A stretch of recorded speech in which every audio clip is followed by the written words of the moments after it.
Now, as the UK prepares to leave the EU and negotiate new global trade deals, Wales has launched its own international strategy to promote Wales to the world.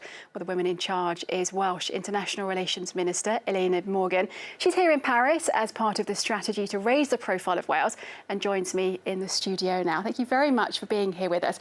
Let's start first of all then with why you want to raise the profile of Wales. Is it not well enough and well known enough in the world? Well, I don't think we are well known enough in the world, and we've got so much to tell the world about the great talents we have in our country and the great products that we have to sell, and that's what we're trying to do here, taking this opportunity now. Although we're reluctant to leave the European Union, we've accepted now that that is likely to be the situation, and what we need to do now is to engage with the process to make sure that we can get the best deal possible for Wales.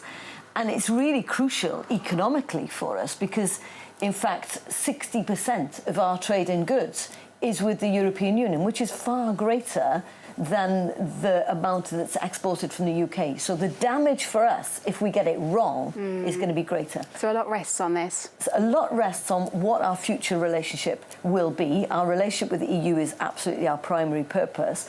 But the second thing is to make sure that we go beyond that, to get people to understand that there are real economic opportunities in Wales, and we'll be meeting with the Franco-British Chamber today in Paris to see what they can do to help us promote our exports, to see if we can get more inward investment from France.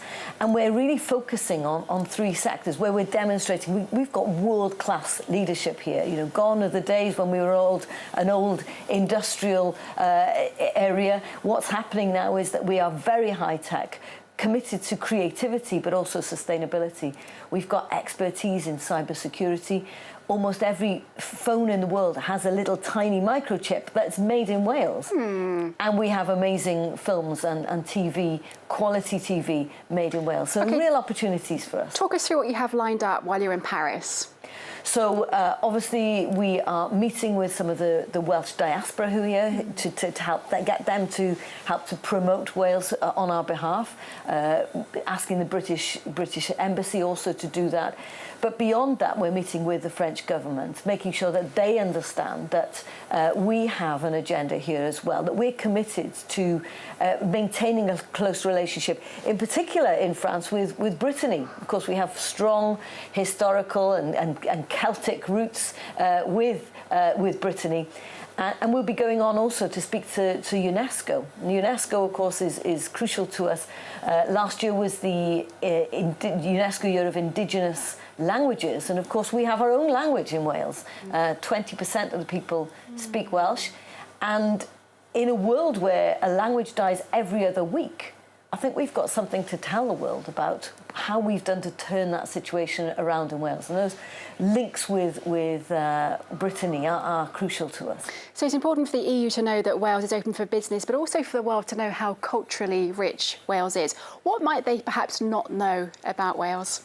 Well, I think there's so much. They already know that we are really good at rugby. That's for sure. We're pretty good at football as well.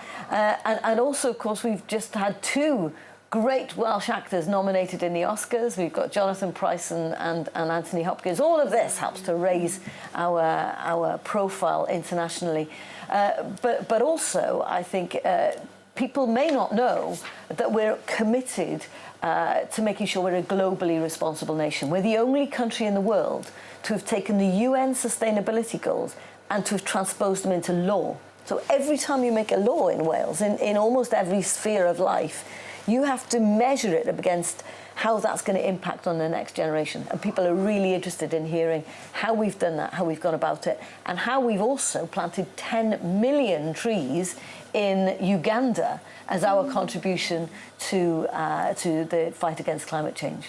Now, part of your strategies you touched on is building up relationships with the Welsh diaspora, with expats.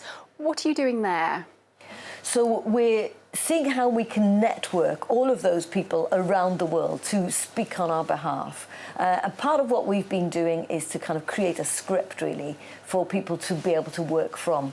And so we're trying to link up all of those disparate groups around the world to speak on our behalf. And there's a lot of work being done to see how we can bring those groups together. The Irish do it brilliantly. The Welsh now will be upping our game. Wonderful. OK, great to have you in the studio. Enjoy your time in Paris. Thank you very much indeed. Diolch yn fawr. Thank you.